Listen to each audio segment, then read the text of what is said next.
Optogenetics is a form of wireless communication with nerve cells in the brain, just like a radio broadcast is a form of wireless communication with different households in a city.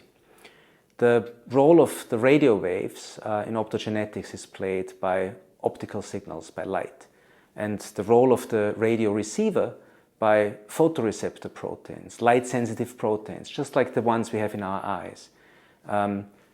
The light acts on these receivers and causes the neurons that express these receivers to become electrically active. And in this way, it's possible to write new information directly to distributed groups of nerve cells in the intact living brain. I came to neuroscience as an outsider. I had worked in a leading cell biology lab as a postdoc, and there I had seen that in order to understand the biological system, it's absolutely essential to be able to control it. When I started in neuroscience, I felt that there was way too much observation and not enough intervention.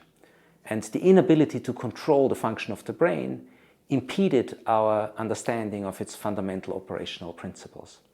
So I started to think what kind of method would be required to achieve this level of control. It would be a method that would have some built-in biological specificity to address just some neurons and not others.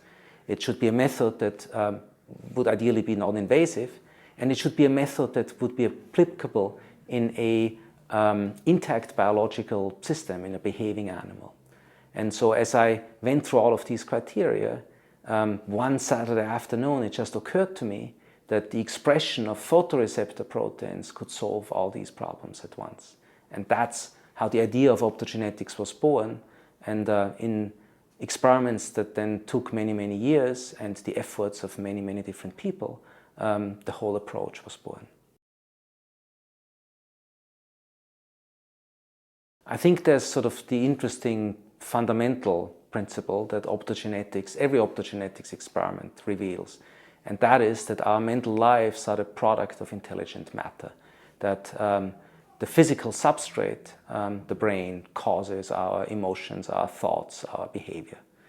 And then there's of course all the practical aspects, the ability to pinpoint the neuronal causes of behavior with great precision, the ability to map connections between neurons, the ability to test mechanistic ideas that were the motivation for the initial invention of optogenetics.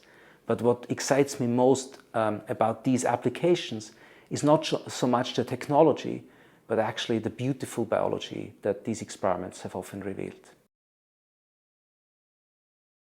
We currently work on neuromechanisms that are time-dependent.